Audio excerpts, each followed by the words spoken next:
It is my pleasure to introduce the Math Teacher Circles for Social Justice. They're going to say a little more about themselves, but I'd like to introduce them. The presenters today are Kyle Evans, Maria Enrique, Megan Staples, and Scott Kapralos. Thank you very much. Go ahead and take it away. Thanks, Anne. So yes, as she said, we are the Math Teacher Circle for Justice. We are based out of Connecticut, and we just started up this year. We just actually had our first sessions recently. And so I'm Kyle, I'm from Trinity College. I'm in the math department. And Megan is a professor at UConn in the School of Education. And then we have our teacher leaders, Scott and Gina, that are also both located in Central Connecticut. And we also have Maria helping us out today. She is an 8th grade teacher. So we've got all the different roles represented. So what we're going to be talking about today is modeling pandemic, as you see. And I'm going to just say a few more things about our group, and then we're going to get into our problem and have you all problem solve in the ways that we're going to model a pandemic. And then we're going to also make the connections to social justice. And before I do that, I just want to mention a couple things. You know, this is sort of modeling the things that we like to do in our meetings, just to sort of reiterate some of our meeting norms, especially in the digital atmosphere. I think these are nice things to be reminded of. Be screen ready, absolutely, especially when you're all at your tables. Be present, both physically and mentally. Assume positive intentions, and we know this is really important, especially when we talk about issues that have emotions behind them, and when we talk about issues of justice and how the pandemic has affected all of our teaching lives recently. Be willing to step out of your comfort zone, commit to your learning, supporting the learning of others. Be mindful of your airtime, ask clarifying questions, and search for social justice math. And we also like to, just throw something nice in the chat, sort of a mini icebreaker, so to speak. So if you want to just take, 15, 30 seconds and also put in the chat, you know what, it's also nice to focus on the positives once in a while too. So if you want to just throw something in the chat real quick, share a silver lining from the past 3 months.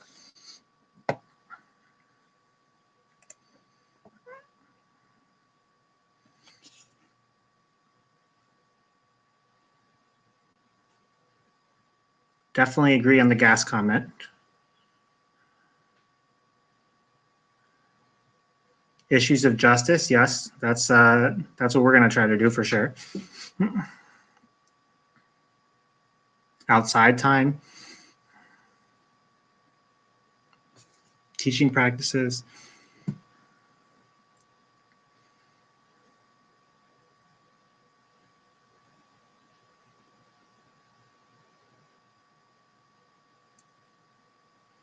Great.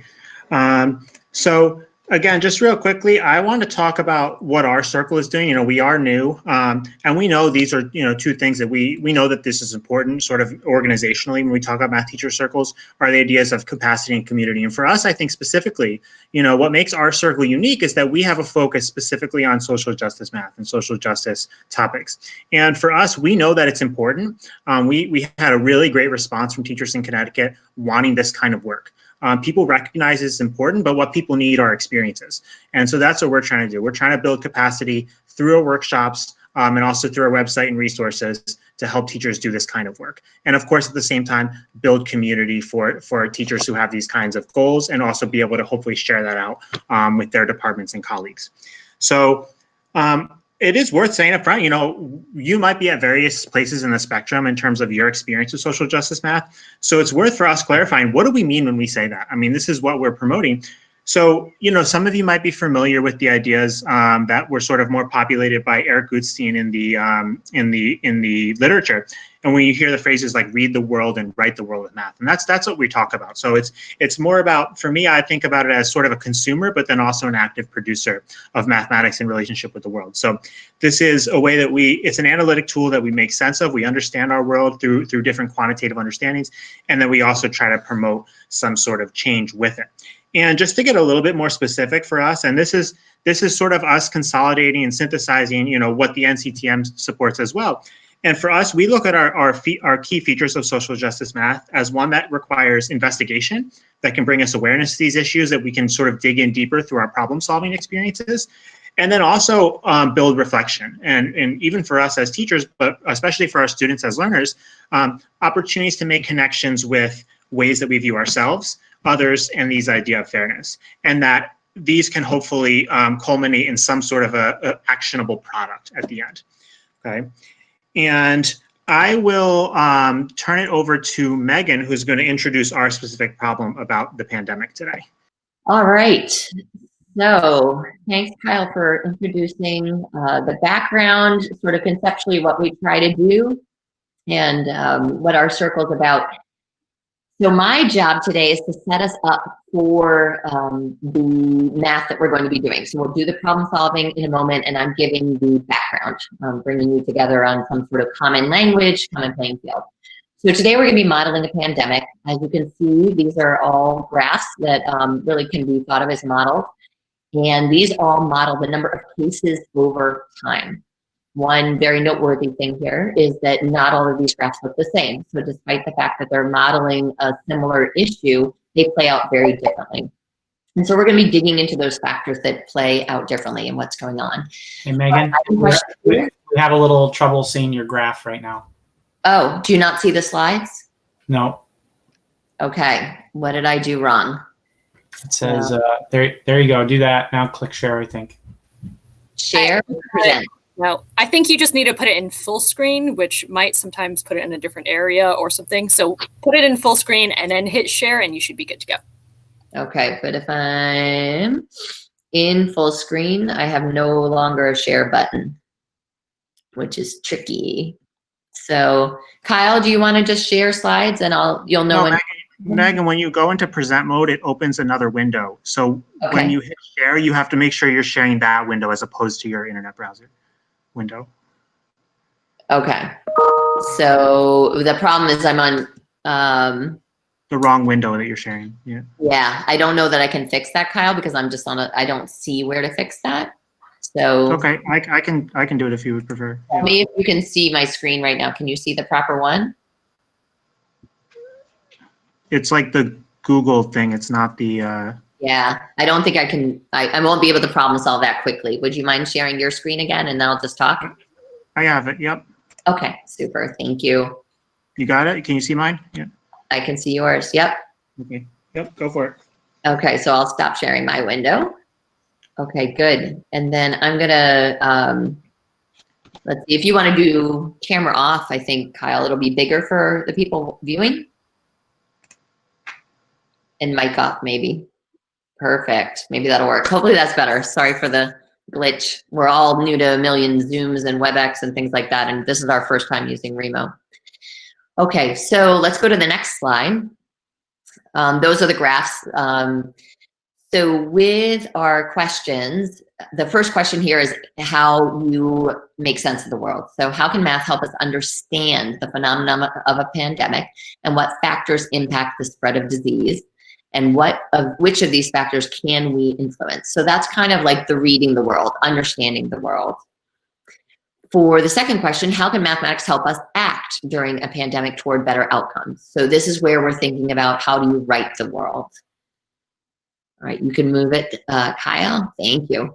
So our first question to you is just as you think about the spread of disease, what factors impact the spread of disease? Because this is what we're going to try and wrap our head around. If you can post one or more factors into the chat, what factors impact the spread of disease?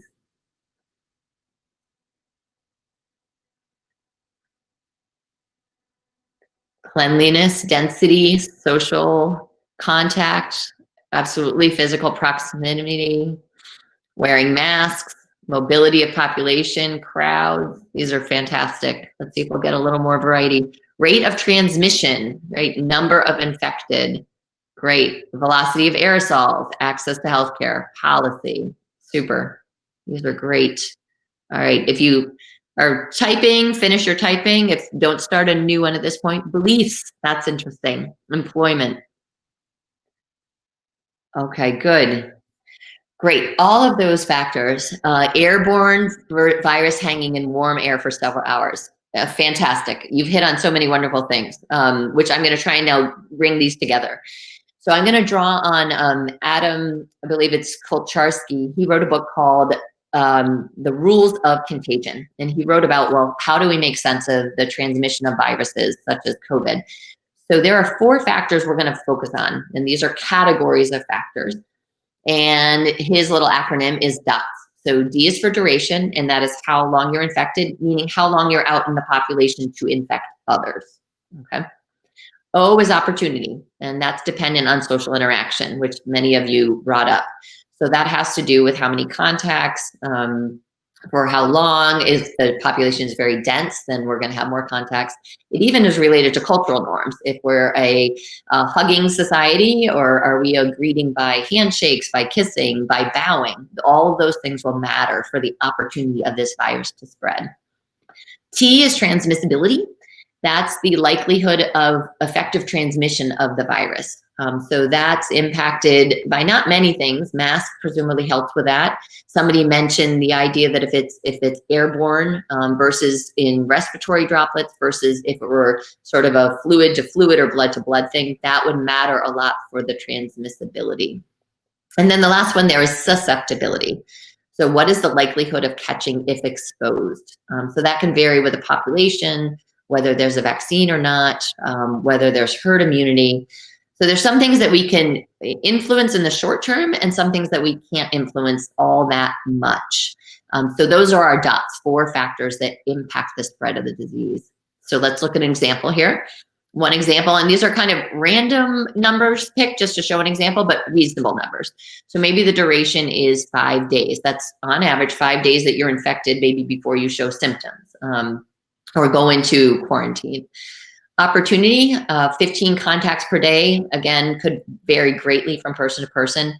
I will say the CDC defines a contact as 15 minutes at less than 6 feet. So that's considered a contact. Nobody really knows how to precisely define it, but that's what the CDC is using right now. Transmissibility, let's say it's 4%. So that's a chance that enough sort of virus goes out in our contact to get somebody else sick. And susceptibility, 95%. So that means 95% of the population is vulnerable.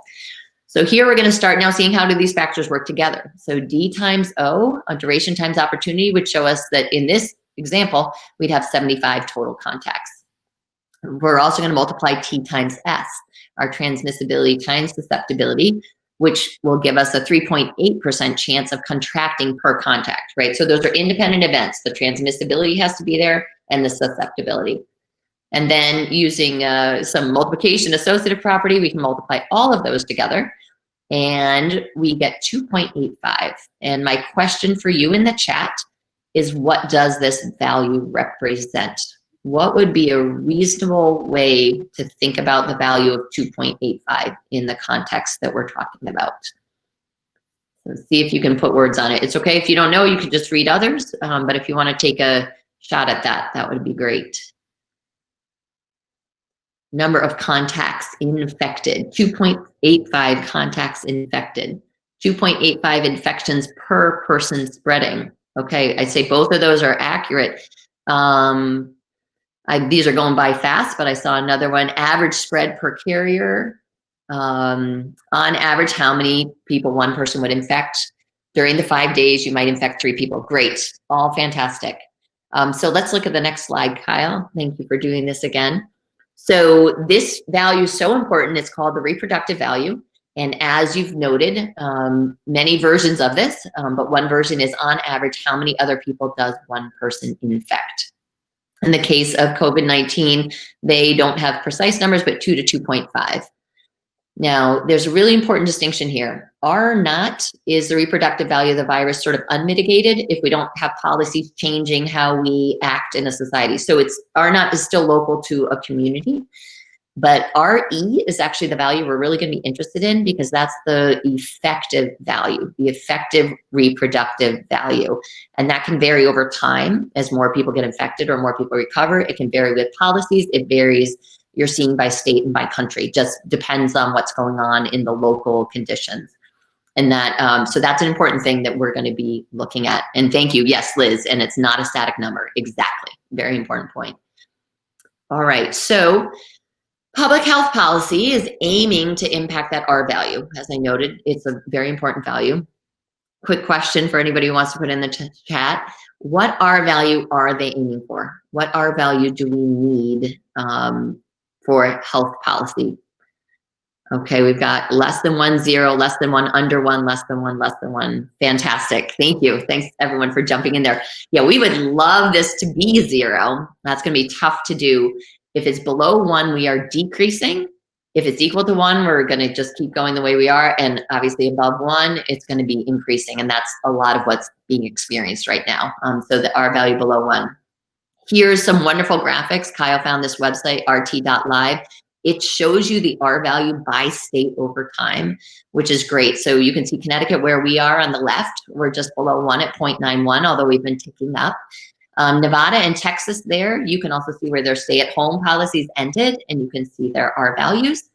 So the vertical lines are the start and the stop of the stay-at-home policies, in case you can't read those words. And then you can see the red, they're back above 1. Important point, the R value doesn't say how many people are sick. It talks about the change. So as you might know from the news, Texas is in a very different position than Nevada right now, even though their R values are similar. But Texas's rates are, the number infected are much higher, and they're having some issues with hospital beds.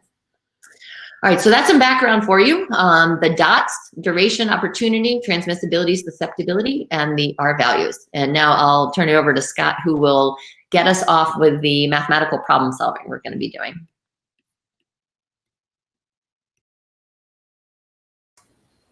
All right, thank you, Megan. Hi, everybody. Thank you for joining us again. So we're gonna talk a little bit about which model we're going to use. Right now, we're going to use the model that was released by NCTM, and it really follows very closely to the classic SIR model. And so SIR stands for the number of people in the population that are susceptible, the number of people that are infected, and the number of people that are recovered. And you can see here under the graphs, you can see that the white here is the number of susceptible over time. The red and blue, that bar is in the way, but the red and blue right there represent the number that are infected, and then the gray are the numbers that are recovered. So what we're going to do right now, we're going to kind of get ready. We're going to be going to the breakout rooms very shortly, but I wanted to introduce you to the variables of the apps and how it works. But first, I just want to very clearly say, with the news the way it is, people's anxieties are really high. I want to be very clear in saying what we're doing with the NCTM app right now is we're modeling a pandemic, and we're modeling a spread of a disease.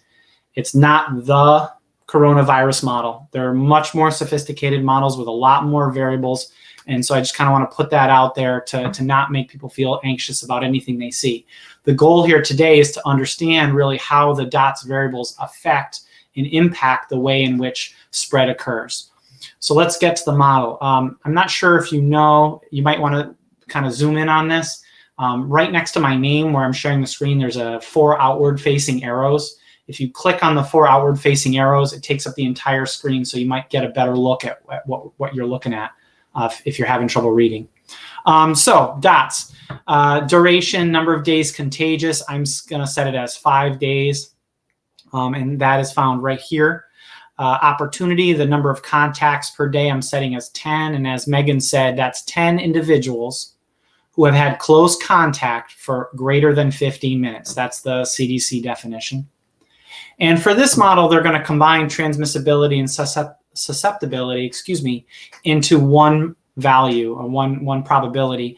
And so we're going to set that to 5. And that when you multiply these out, it's going to give you 2.5, which is like the top threshold of where they think the initial reproductive value is, the R0 value is. It is not the reproductive value in each of our states right now. So here's what I'm going to do. I'm going to kind of show you this app. This is the app right here. I'm going to go over to this actual app here, and just going to show you how to manipulate it. So we're going to set the size of a school to be about 400. I think that's pretty reasonable. The number of days contagious, I said I was going to set as 5. So you'll hit these little clicker buttons, and percentage, I'm going to bring that down to 5. And the number of contacts, I'm going to bring up to 10.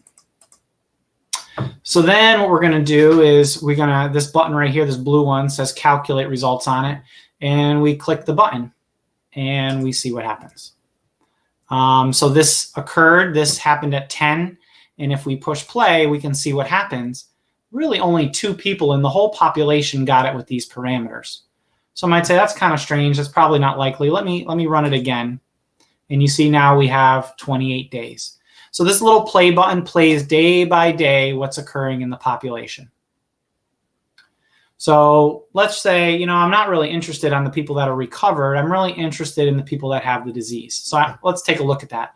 So these little buttons here are actually icons that you can click. The eyeballs are actually things you can turn on and off. So I'm going to click on the gray, and then I'm going to hit the repeat button. I'm not going to recalculate because I still want to see this exact model that I ran.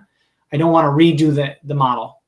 When you're in your groups in a minute, you're going to be able to do that if you'd like, but I'm just explaining the differences here. So I'm going to click play, and now we're really just looking at that particular aspect.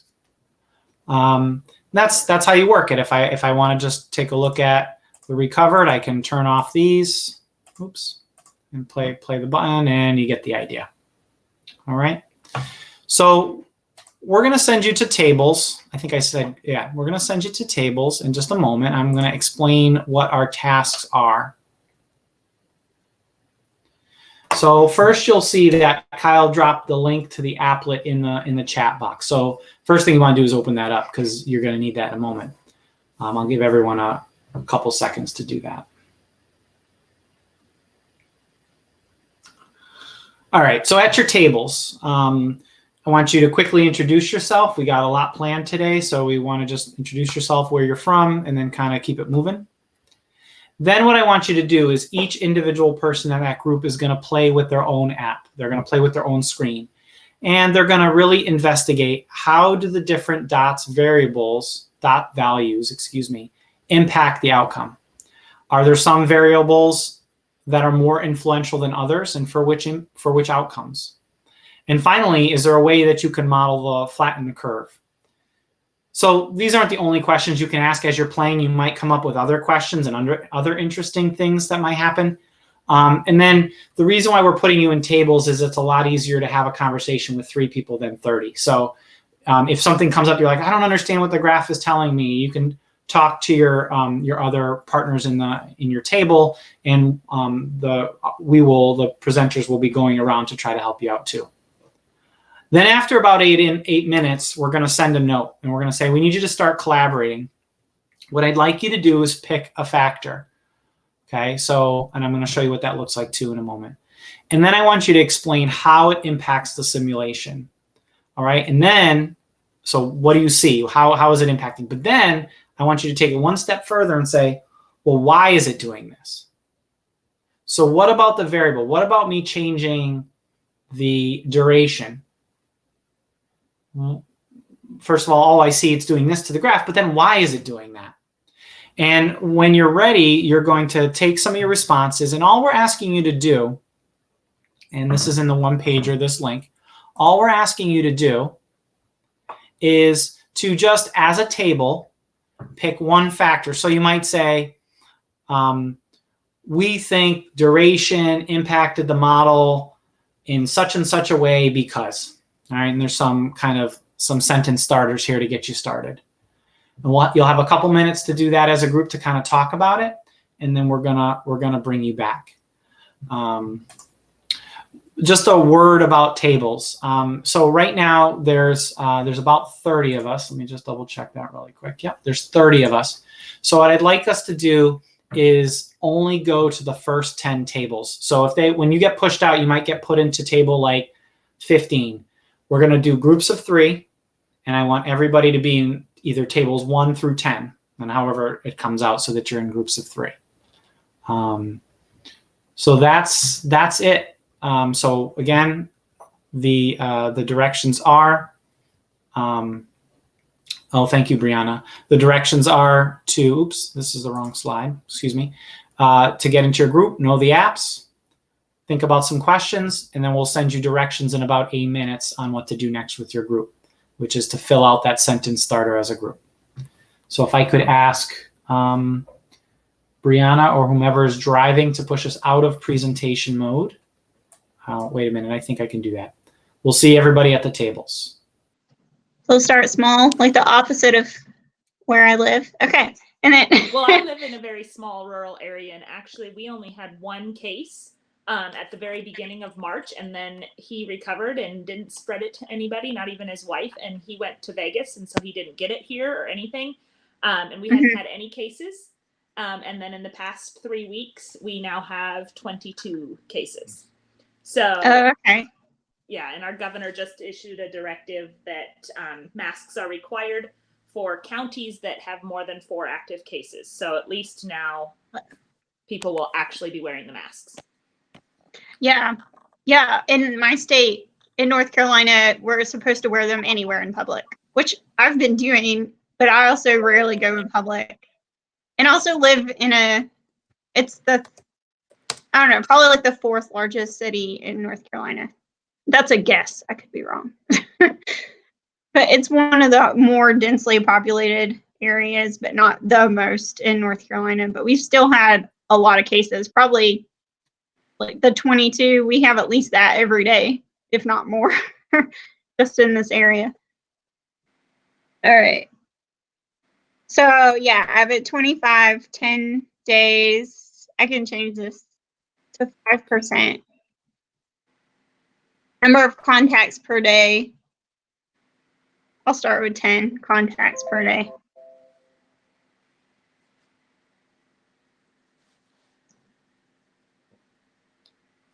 Well, what do I do? Press play? Oh. Oh, wow. So yeah, with 25 people, if it's a 10-day contagion, which is, I guess, pretty long, and then 5% chance, but they have 10 contacts a day, almost everybody gets it. Yep. That's crazy. Are you guys noticing anything What if we cool? change, like, let's change population. Let's leave all that the same, but let's change population to 10,000. Because that's a small, well, where I'm at, it's not small, but because I live in north central Montana where there's like nobody, but that's the size of my town. Okay. 10,000 people. Can we change it to 10,000? We can, it's like 25, 100, Oh, I 400, see that 900. Okay. We can try 100 and see what changes. Okay. Okay, then I gotta press play.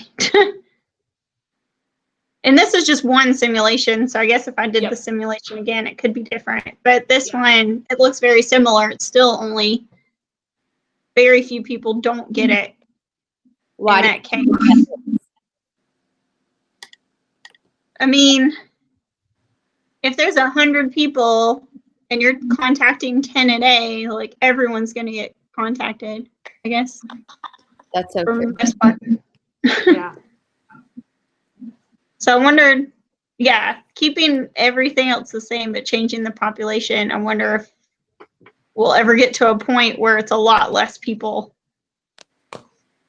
Well, the mask use will help that if we can actually get people to stop thinking that it's all a political agenda and just wear the darn mask. Yeah, right. Well, yeah. So I don't get that at all. Why people? Oh, whoa. I don't get that at all. Why people think like it's a political agenda? It's like, no, I'm trying to protect myself and you. Really, the mask protects you more than me. Yeah. But. And I have a good friend that teaches science, and she posted a really good, I guess, what do you call it when you're comparing things? And I don't teach English, I teach math, and I can't think of it now. I've just completely lost the word. An analogy? Yeah, I don't know. analogy to like bacon grease when you're cooking with bacon, and you've got the screen. If you hold the screen away from the pan, it doesn't contain any of the splatter. If you have the screen down closer to the pan, it collects all of the grease splatter. She said, and the virus is the bacon grease splattering. If you don't wear the mask and you splatter it out there, and I'm wearing a mask, it can still get through and get to me. But if I wear the mask and I'm the one spreading it, it doesn't get out into the air. And so, yeah, everybody just thinks it's a political agenda and that it's, yeah, I don't know. I have a lot That's of an opinions. that's on an interesting analogy, though. Yeah, it's like in no other country is it viewed as a political agenda. It's just viewed as like a problem and something we need, like everyone needs to care about, which makes sense to me. But well, that's why their numbers are going down instead of ours. it.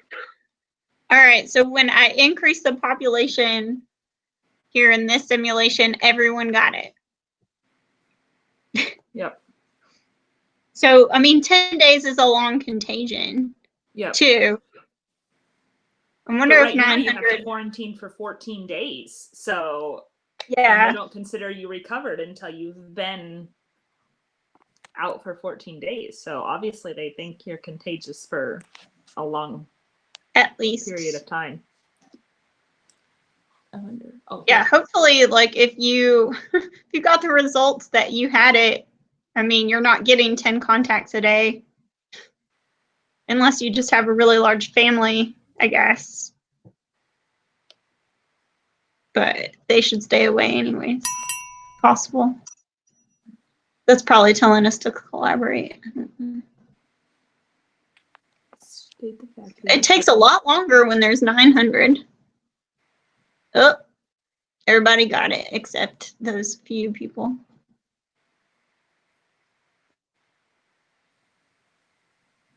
Oh yeah.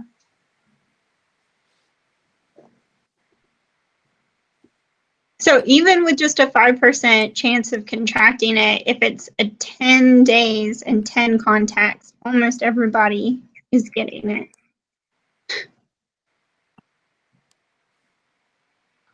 All right. I kind of want to play with the number of contacts, but we can play with whatever else. Yeah, let's do contacts. Might as well, because it did just tell us in that little announcement to pick one factor and just change that and see what it affects. Okay. What do you want to reduce it down to? Or do you want to, increasing it is obviously just going to make more people get sick. Right. Let's take it down to 8. 8. Okay. And then we'll take it down to 6. And then... Do you want to stick with one population size? Like yeah, maybe... let's stick with just a 400. Okay.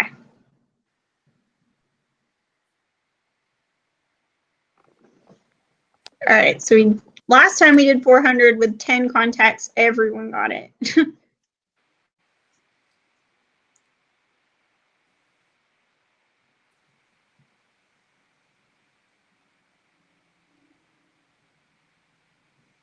Well, we have a handful that didn't. 1, 2, Yep. 3, 4, 5, 6, 7. Yeah, 7 people didn't get it this time, so 393 did. All right, let's change our contacts to 6.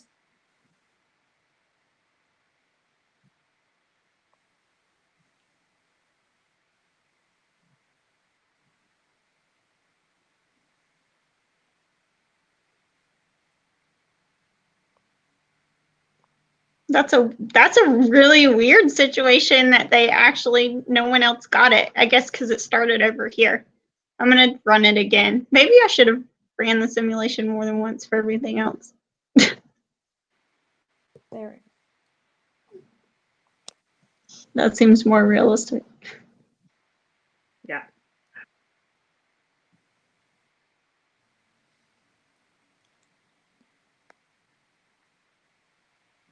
This time, 30 people did not get sick. But Now, if you have a family, though, like you're going to have more contacts per day, right? Like, 'cause you got your yeah, kids I don't know if this means like number of, like, is it just number of contacts anybody or like different contacts? Probably not like anybody. Yeah, I guess if you had a large family and you were sick, you'd probably try to interact with as few as possible anyways. Yeah. And try I to hope stay so, away. anyway. Quarantine What with are we them. going to move it down to now? Yeah, quarantine. We can do 4 or 5, I guess. Let's go 4. Have you guys There thought are one about MTs your already on there, might as contribution well. to the Google Doc a little bit? Have we what? Sorry. It's okay. Have you thought about your contribution to the Google Doc a little bit? Not yet, I guess. And like it, just whatever Oh, I you can't guys hear her all again. I want to do didn't know she was together. talking. thinking about how a factor like impacts your simulation when you run it a few times and like why that might be. I'm going to refresh again. I do not know how this software works, so that's okay. But just really think, like, pick one that you guys, it seems like you guys are playing around with things anyway, and like start to think about like how does it impact and like why that might be the case, and just throw it on that Google Doc just to start talking together. You do not have to explore all of them, just pick one, just explore a little bit.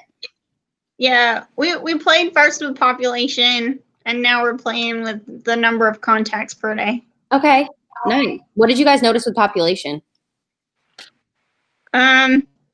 Almost everyone got sick. Okay. No matter what the other, we had 10, 5, and 10. Okay. And it didn't matter the population. It was either everyone got sick or like maybe like 3 or 4 people didn't. Okay. Okay. So everybody's getting sick. Really doesn't matter the size of the population if you don't like change the other factors. Yeah, when we did 10, 5, and 10. Now, I guess that could be different if the other factors were different. But cool. I know sometimes like your like actual brain is like, well, all the other factors come into play too. It's hard to focus on just one. Yeah. Okay, good thought. But yeah, definitely add that and keep playing around. I'm not sure when they're going to kick you out or if Remo will notify you when you're like getting close. I'm not sure. It usually pops up with a little like notice that says you've got like a minute or whatever. 15 seconds or a minute or whatever to. Okay, I know that's how Zoom does it, but I've never used this one again. So, all right, nice job, guys. All right. So what Google Doc is she talking about? There was one. I have it up. Oh, okay. Oh, Heather, you this know, I one, can hear yeah. you perfect. I cannot hear Jessica at all. Oh. That I try- found. Try refreshing because I didn't know that Maria was talking to us again until Jess answered her question, and I didn't know who Jess was talking to. So if you hit refresh, it might work because then I could hear her again.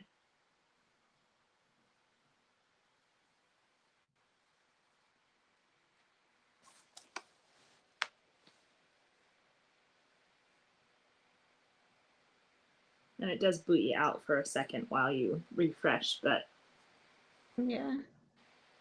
I was looking at my laptop screen over here, and then all of a sudden you started talking, and I didn't know what you were talking about. So I turned around and looked, and then I could see that her mouth was moving, but I couldn't hear.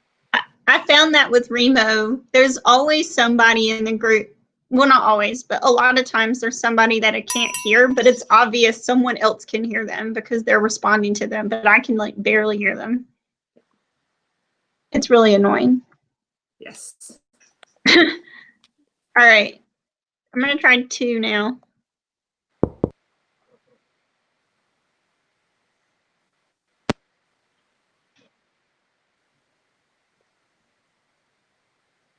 Oh, that curve is looking a lot better. Whoa. Yeah, that's way better. Which is why social distancing works, right? Right. The That's less why people we're you told come to in social contact distance. with, the less you spread it. Wow, I like the size of that curve. That's almost like a flat curve. Yeah. I kind of want to look to see if I recalculate, if it'll look like that again. If it'll change it at all. Try it again. Yeah. Recalculate.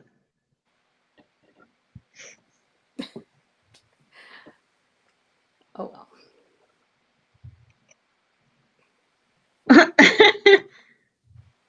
Okay, there.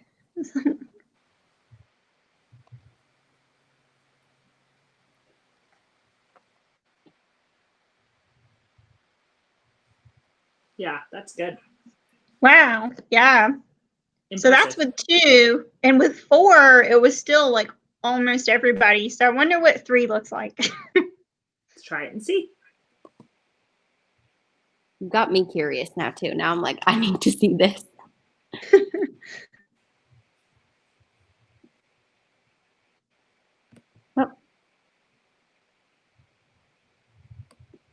Oh, we have 24 seconds to see what happens with 3. Well, it looks like it's moving a lot faster than 2. 2's like the magic number.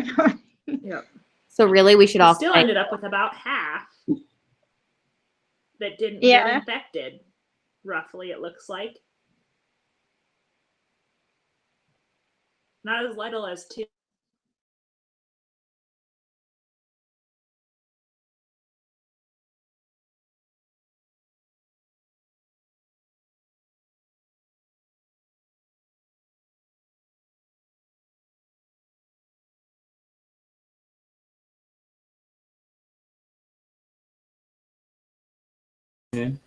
So I think we're back. I hope so. I don't want to cut anybody. Okay. So sorry about the technical difficulty with the shared slides. You know, best laid plans, you always forget something. So so what we're gonna do now, we're actually gonna make our way back to the group, except we're gonna run the group a little bit differently this time. What we're going to ask you to do is one person is going to share their screen. We're going to call them the app driver. This person should be somebody who's like pretty comfortable manipulating technology. I'm going to kind of show you what to do, but it'll be helpful if you're comfortable like driving and doing what I'm going to show you in a minute. And then what we're going to do, we're going to ask what policies implemented by the state or by your school districts are influencing the spread of COVID-19 in the schools. So how would we go about manipulating the dots variables to kind of mimic the type of changes that are trying to occur in our classrooms? For example, like a policy might be we're going to check every single kid's temperature as he walks in the door. That might be a policy, right? So we're gonna talk about that policy in just a moment. We're going to come back to that, and then what I'd like you to do is in your group. Everyone's going to contribute and talk about it. There is no annotation option. That was for Zoom. That's my mistake. And then you're going to pick one policy to really examine. And then we're going to get a warning. And then you're going to have 10 minutes to take some time to write that policy up. Because after you write up the policy, then we're going to merge two groups together. We'll give you directions on which table you're going to join after that. So let me kind of show you what we're going to do. So I'm going to model being the app driver. And so I'm going to start with a slide like this. Then I'm going to duplicate the same screen. So I'm going to do a split screen. Again, that's why I'm suggesting that someone that can do this has some tech skills and knows how to manipulate this. And so now everybody in the group is going to be looking at two screens. On the left screen, we're going to set up kind of a control. We're going to say, we're going to have 5 days contagious with 5% and 10 contacts. And I'm going to run it and I'm going to take a look at it. And then I'm going to say, all right, group. And I'm going to have Kyle, Megan, give me a hand. They're going to, oh, we can't see it. Thank you. We can't see what you're doing.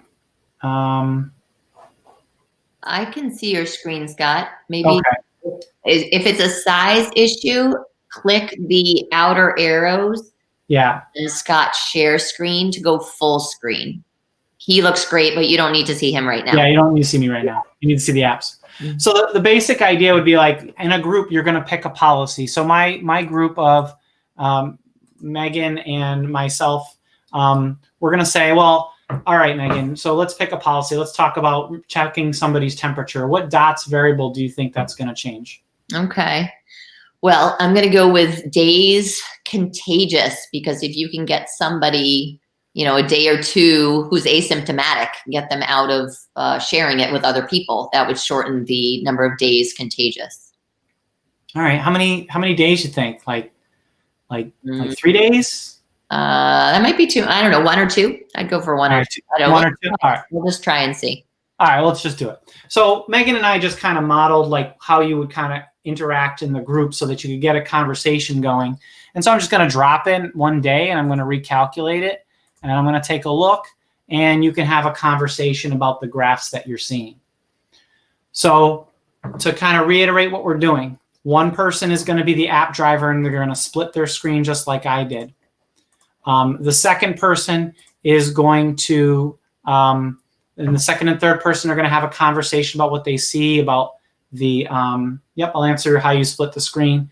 you have a conversation about what app, what variable would change. And then finally, what you're going to do is once you have this information, you're going to go to this group work modeling a pandemic slide deck. It's in the links, and we'll drop that in a chat in a minute. And so what you're going to do is you're going to try to come up with, and you're going to take a screenshot of, let me get them back up. You're going to take a screenshot and you're going to move the pictures into the presentation like we did here. And you and your group are going to pick one, like policy, temperature checking. You're going to take a couple of snapshots, and then you're going to talk about what are the conditions, what are some assumptions that we made, and what are some observations that you found, and what are the limitations. Because then after your group puts that together, we're going to merge some groups together, and you're going to share out what you found. So just a quick how-to, if you're on a PC, the easiest way to duplicate a screen and split it is you duplicate, and then you can just separate the tabs, and then you just play around with the size of the windows until it fits. That's the easiest way to do it, like that. Are there any other questions while we're doing that? So I'm going to drop the link to the one pager. If you don't, you should have it open already. We shared it at the very beginning, and the one pager will have, here it is right here. The one pager will have the group work slide deck that you need. And when you click on that, the directions of what I'm just sharing to you are right here. So I know some people need to read it as well as listen to it. You can read it right on the slide deck. And then you just find your table number that corresponds with the table you're at and put your work there. When you click on the deck, it says you don't have access.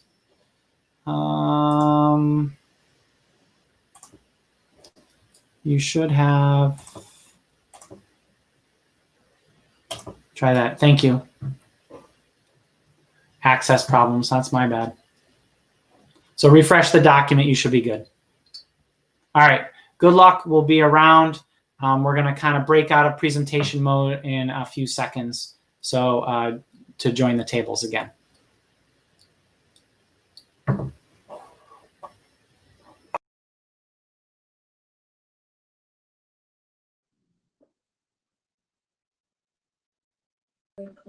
Option on here because I can install myself.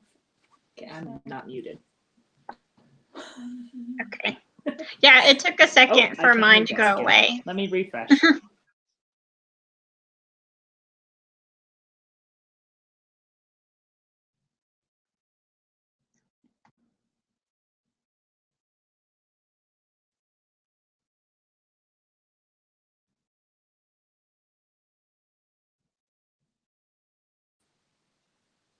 Are you there, Jess? Yeah.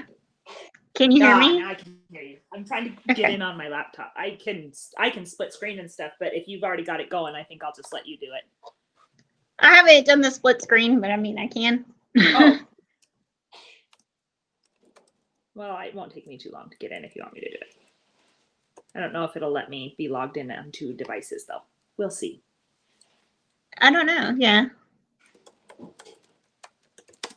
Haven't tried that with Remo. I think you might have to have a separate account, unfortunately. Oh, really? I'm not 100% sure, but... Okay, hold on. Let me mute this one. If that's the case. Okay. Oh.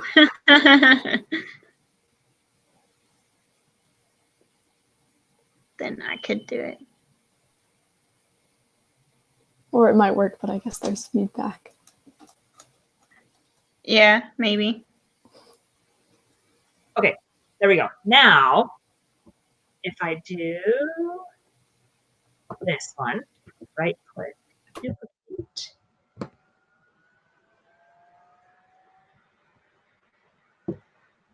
And minimize and minimize.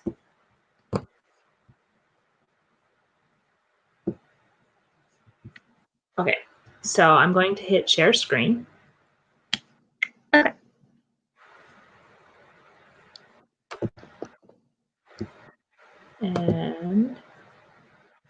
but now all you can see is that. Hold on, let me open the other one.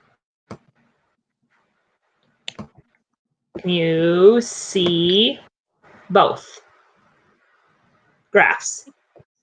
I can't see anything.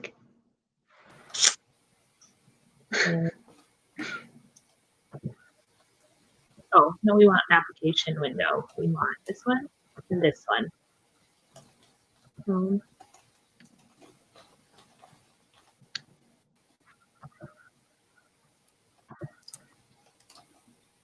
There, so now you can see that one, right? How come it won't let me tech support? How come it won't let me share two screens? I don't know if that is possible. So then you can't have both graphs lined up next to each other and share both. If I can't share both. I think that you can share your computer screen, and then you should be able to just do split screen and have it showing your entire like desktop kind of thing. Let me look. My entire screen. Yeah. And then, okay. But then I have to just open up what I had open, and then they should be able to see it. So now can you see both graphs? Yes. Okay. All right. Perfect. So so I can't see any of you now because I have to have these open. What do we change, Jess? And well, what policy do you want to consider? I don't know. We could do masks. We could do, like they said, temperature taking. We could do, well, we can't do contacts per day if we're talking about school because they're obviously going to be in contact with, in the high school level, 20 some kids per class period, depending on the size of their school. I know some schools are like doing like A-Day, B-Day kind of thing where only half the population goes. But I also know that like with high schools, wouldn't it depend on the schedule? We can't hear. I can't hear Maria. Can you hear her? I don't hear her very well either. She's very quiet. Yeah. Say that again. Can you hear me now? Yes. Okay. It seems like every time I join a room, I just have to turn my mic off and back on, and then they can hear me again. Oh, yeah, I can hear you perfect now. We were talking about half days, half the population in the morning and then half the population in the afternoon. But I teach 3 periods of Algebra 2 a day. And so I would have to teach that 6 times. I am not really looking forward to that. Yeah. I know we're thinking about a cohorting model. So like the kids will all stay together. So they'll be in groups of like 18 to 22 and then they won't move. But and I don't know how that works because like my daughters are both in high school, for example. Mm-hmm. My oldest is a senior and my middle daughter is a sophomore. But like my middle daughter has first period Algebra 2 with me, with her friend Allie, and then Allie goes to gym second period, but Lizzie goes to chemistry. Like, how does that work if they don't all have the same schedule? I think there'd be a lot of scheduling things to work out to make it actually happen. Yeah, they would have the same schedule. So like it wouldn't be your normal run of the mill, like, oh, we all swap around. You would literally be with those people all day, every day. Yeah. That would be a hard scheduling thing to do, especially at like the high school level. High school level for sure. Take the same, like you don't take grade level classes. Like if you're advanced, you can take in Algebra 2 as a sophomore, where most of the kids in it are juniors because it was a junior level course. Are you guys both at high schools? Right. Yeah. Yes. Yeah. Okay. Yeah. So you don't want to pick the cohorting model. We're in middle school. But I think math is interesting. Anything your districts would be talking about would be cool to just explore a little bit. Obviously, this isn't an exact scenario, but could be interesting. So definitely push to picking a policy and getting an idea. We're a little tighter on time, so start your whole like slide process so you guys are ready to share out and it doesn't come as a giant shock all of a sudden. Okay. All right. Okay. So are we going to keep a population size of 400? Sure. I mean, I guess your high school is probably much smaller than mine, but so our high school has 500 kids, 520, 525-ish. And so I think 400 seems reasonable. Your high school is probably bigger than mine, but I think we can stick with 400. Okay, that's fine. If we do mask. Number of contacts per day, if we're in school, our contacts per day are going to be Oh gosh. 100. Just imagine them walking down the hall. Yeah. So should I 100. 100? Days contagious. I think we should probably just leave that at 10 because except if we're going to do masks. Is that what we decided? Is that what? So yeah, if we're gonna do mask, which factor is it gonna change? Is it gonna change the contacts or is it gonna change days contagious? Wouldn't it change the contacts? Or would it change the percentage? I think it would change your percentage because you're not going to be able to get it down. You're not going to be able to catch it because they're not coughing it or breathing it into the air, and you're not breathing it. So I think it would. That makes sense. So for the control model, what you want to do 10, we want to keep the 10, 5, and then 100 for the control. Yeah. Okay. What do you want our contacts to be? Do you want it to be 50? Do you want it to be 100? Do you want it? I mean, we can do 50, and then maybe with 100, it's very clear everyone's going to get sick for the control. 50, everyone's going to get sick for the control. Contracting virus for the control at 5%, which is what we had before, right? Yeah. We're going to change it down to, what do you think, 1%? Sure. Okay, recalculate. Play. Can you still see what I'm doing? Yes.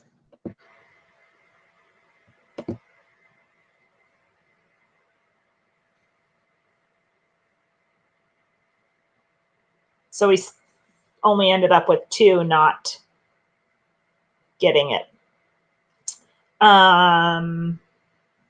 Do you think with masks it would affect our contagious days? No. No. I think it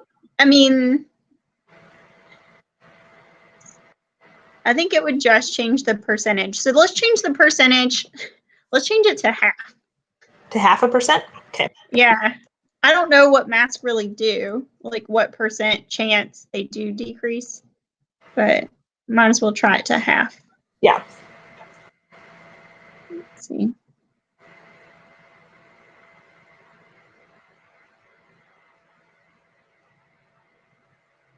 Oh, that's a lot better. Yeah. It's still not great, but it's definitely a difference. Yep. So that's why we have multiple policies that are going into place, but we're just looking at one. Yeah. Social distancing, masks, and AB days, or whatever we decide. So do we want? We're going to run out of time. Do we want? Let's just do this. Screen share this. Okay. Let me snipping tool this. Yeah. So that I can put it in the.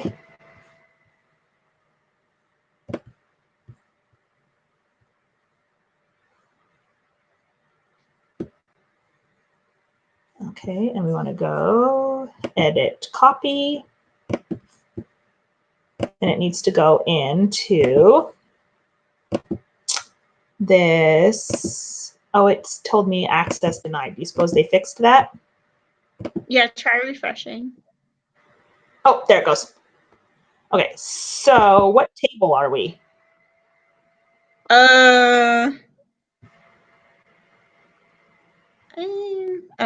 I'm going to look at the chat. It usually says in there. Okay. Table 4.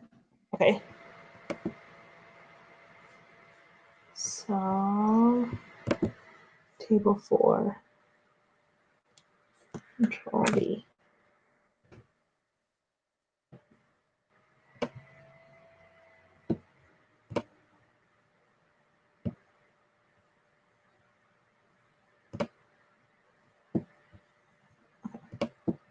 Whoops.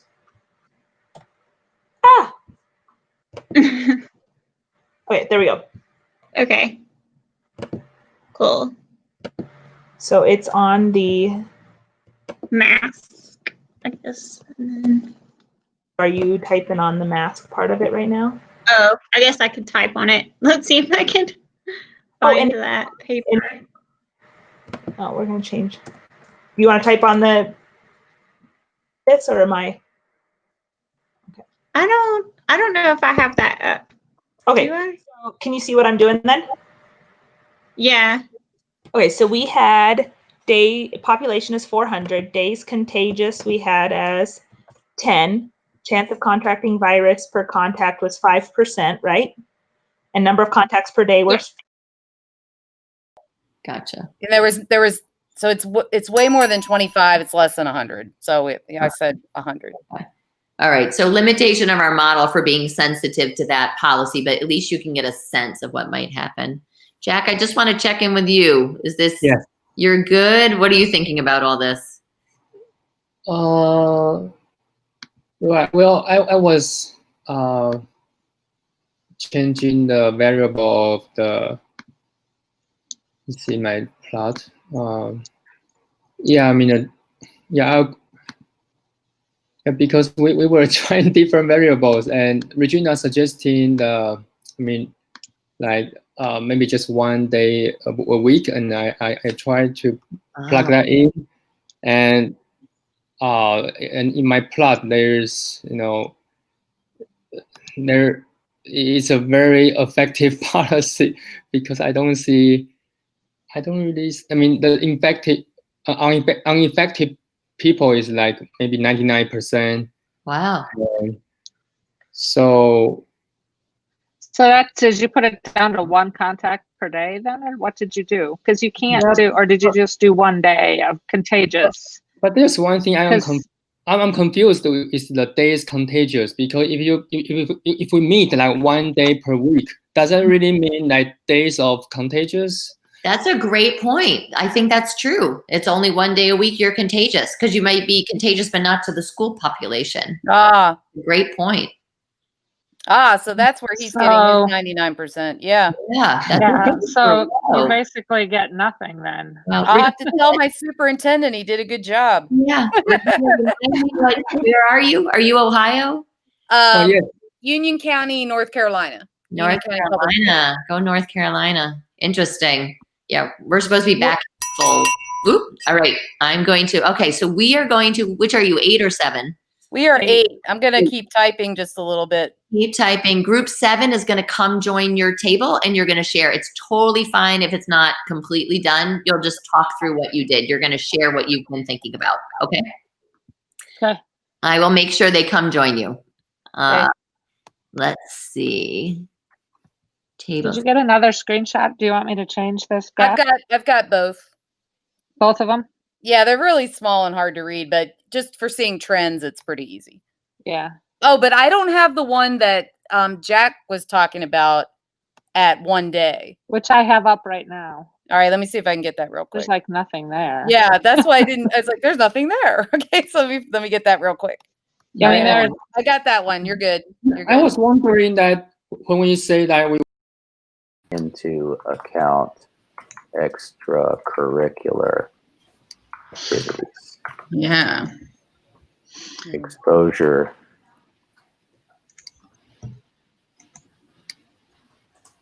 And it looks like we have our other table joining us. Okay. Yeah. Perfect. Hi, guys. So I don't know if table 10 wants to kind of share, maybe share your screen and kind of talk about what you saw when you're in slide 12, I think, right? No, you're in slide 14? I'm in slide 14. Yeah. Mm-hmm.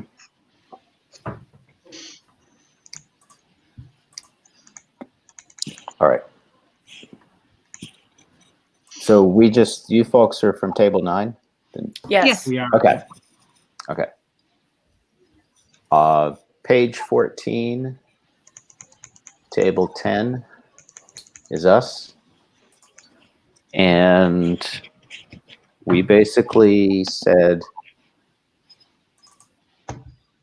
middle schools, the couple of middle schools in our group were considering not changing classes. So how would that affect that? And our assumption was that not changing class would, say, cut the number of contacts per day in half. So we ran the model with the parameters, with the set parameters, and then changed the 10 contacts today to 5. And you can see left or right, it flattens the curve. And it results in not only losing that spike, but the net number of infected goes down. The area under the curve is less. And we observe that one curiosity is that you get a tiny little second wave in there. And one problem with this model was that Ms. Christie asked, what about band and chorus? So any extracurriculars ruins the number of contacts per day. So can I ask you a question? Yes. If you guys are talking about not changing classes, does that mean the teachers come in and the kids stay?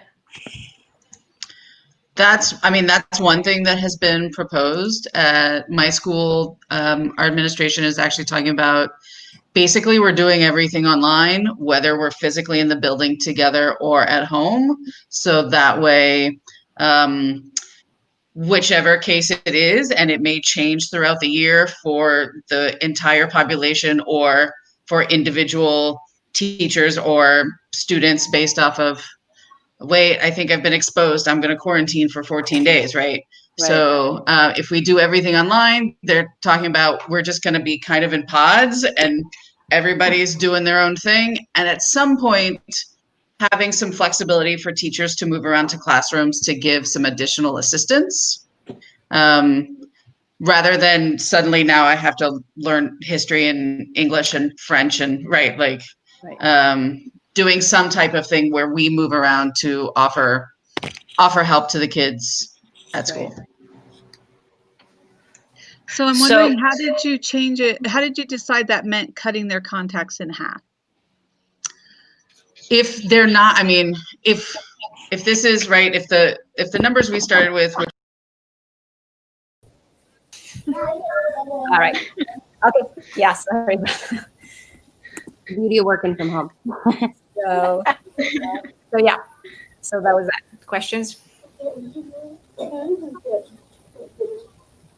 Okay. So what was your policy that you guys looked at? To cap the number of students in the classroom at 10. Okay. And see the way things are changing.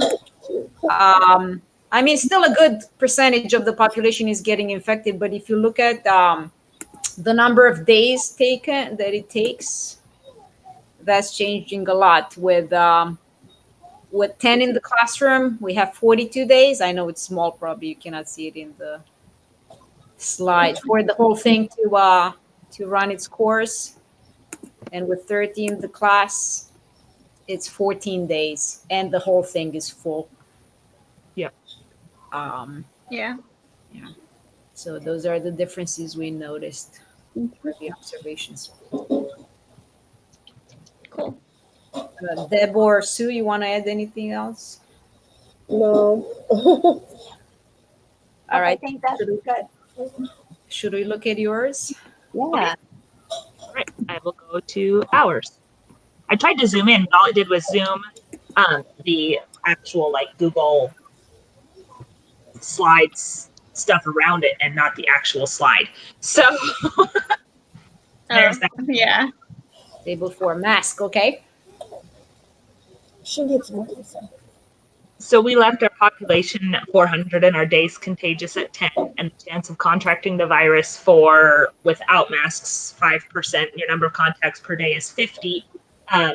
Jess and I are both at a high school, and we figured there's actually probably more than 50 contacts per day just walking down the hallway, but we left it at 50 because with 100 contacts, everybody's getting it no matter what. So then you can see on the right-hand side, we decreased I don't know what that dinging means. One more minute. 1 minute. We have 1 more minute. So we decreased the chance of getting it by to 0.5%. And so you can see that there's still a lot of, almost everybody still gets infected there with that even. But your days contagious is 10. So that I think that has a significant difference as well. Their recommended number for that was 5. So you put it at 10 for the non-mask thing, or I guess that doesn't matter whether you wear the mask or We not. put in 10 for both. We left that alone. The only thing we changed for the mask we was the chance of getting infected. Yeah. Okay. Yeah. So what did you change it from 5% to what? To 0.5%. Half. To 0.5%. Okay. Yeah, I cannot read the things. It's too small. I can go like this. We don't know. I didn't know if 0.5% would have been accurate for if everyone wore a mask. We just guessed it. Yeah, there was something. Weren't there some pictures recently circulating on the media that said if both people wear a mask, it was like a 1.5%. With two people being, I guess one of them contagious and the other one not, and both wearing masks. They listed as like 1.5%, but it was just one picture. It didn't explain all the parameters very well. So I don't know if that just means people spend the whole day together, if they spend more than 15 minutes. Yeah. I assume it would still be a contact, but yeah, like we're assuming these kids, they're together at least an hour every day. And then on the hall, they're at least getting close to a lot of people, and it's still like very enclosed. Even when you decrease how many people show up, it's still going to be a lot. Yeah.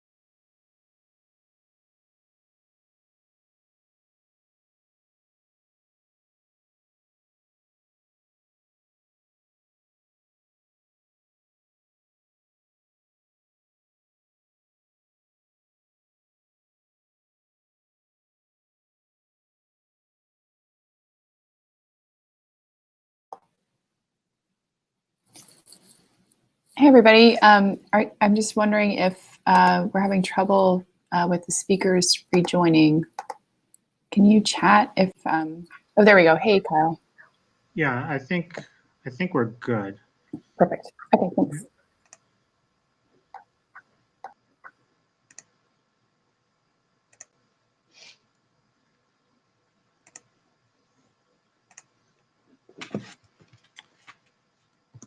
Okay, so everybody can, so the conversations that we heard, we know they're good, and we know that these are rich, and we know that they continue. And again, we want to be mindful of the time we have in this session as well. So and of course you can view all the other groups that you weren't talking with. You can scroll through the slide deck. We're also going to, at the end of this shortly, send a link to our group's website, which we're going to share all of our slides as well as from the groups as well, and other links to other resources. The last thing that we wanted to sort of talk about, and if you go back on that initial Google form, Google Doc, sorry, the one thing I wanted to come back to is something that we talked about at the beginning. So I displayed this up here about what our features are. So when we say social justice math, and what do we mean by that? And what we have really focused on so far is the investigation part of this process.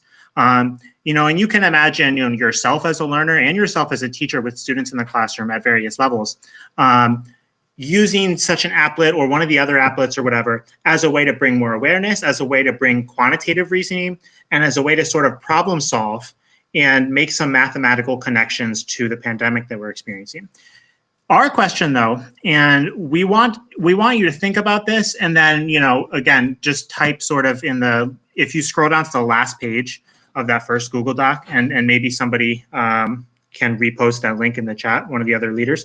Our question really is this: how do we take the next steps? And so you think about yourself as a practitioner in the classroom. Here is that link to the same one. And we want to just have some sort of documentation, some sort of record of the questions that you would ask, right? So you think about using math to make sense of the world, tool to advance change. But I really am also thinking about this the last two steps of this. reflection, right? So how do we have students, how do we help students, and how do we push that envelope, right? How do we make this social justice math and not like real world math? And that's an important jump. And so to do that, we feel like we want to, as a teacher, provide opportunities for reflection. And how can we do that? To facilitate some sort of questions or discussions or maybe other pedagogical strategies in the classroom for students to think about themselves or think about others or think about fairness, and also maybe ways that this can lead to action. So please think about this. Feel free to put in the chat, but also we would like to have a bunch of thoughts in the Google Doc, and this is something we're also going to share on our website as well, because again, this is something that we really value, and if we had a longer session, we would spend even more time on this because it really is critical to make that next step. And to make math truly fit into this category of what we say social justice math is. So again, keep thinking about this. Jot some thoughts.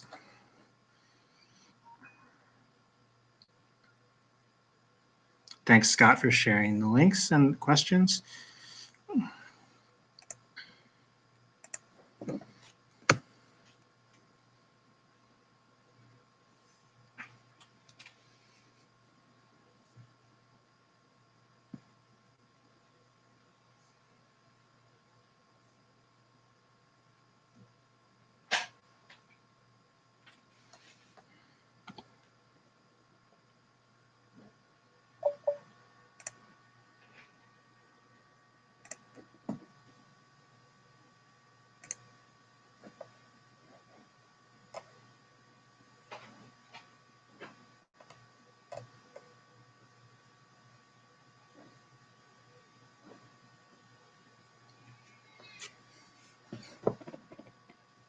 So we're going to give like 2 more minutes to think and jot down, a quick thought. And I'm seeing some people type right now in the doc and some bullet points coming up.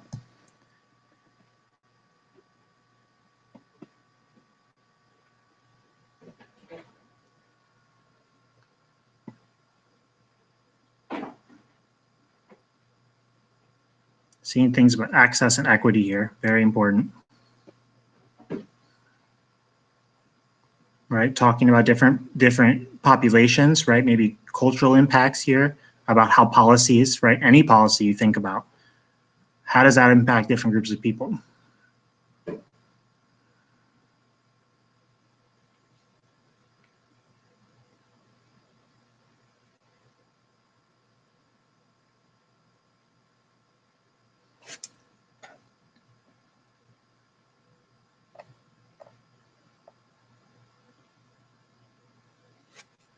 So I'll give it another minute.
So everybody that's in here right now, you can see all the different thoughts that are happening.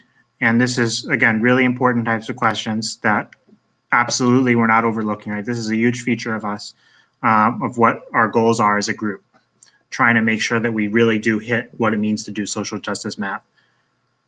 Take that next step, right? It's one thing to investigate, it's one thing to problem solve, it's another thing to take that forward and think about the impacts.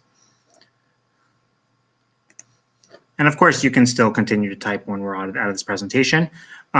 So the only other thing that I wanted to, again, bring attention to, and Megan also shared this link in the general chat, was just what our website is. We also have a short link to this. Again, we're based out of Connecticut, or right now we're based out of the virtual world. But hopefully in the future we will be doing, we will launch an in-person math teacher circle in Connecticut. But this is a short link, and again, we have resources, everything that we've done in this session, as well as the parallel session we did with our Connecticut group. You will see, you can find our slides, you can find your slides, you can find resources of not just this NCTM simulation that we worked with today, but other ones as well. Some other links with data, also social justice links data that could be helpful resources for yourself and for our classroom environment. And the only other thing that we'll finish with is if you wanted to take a few minutes, we just have a quick survey that could help us improve in the future, because again, we are a new group that has just sort of, taken off in the last sort of couple months. And again, I just want to say, thank you for the conversations. And we know that this time goes really fast because this is, it's rich material, right? So it goes fast for us. Hopefully it went by fast for you. But I mean, from the conversations that I was observing, really good. We know they could have went on longer. But again, we just want to say thank you for your time today. And thank you to the organizers of the Math Teacher Circle for supporting our group and for supporting this session.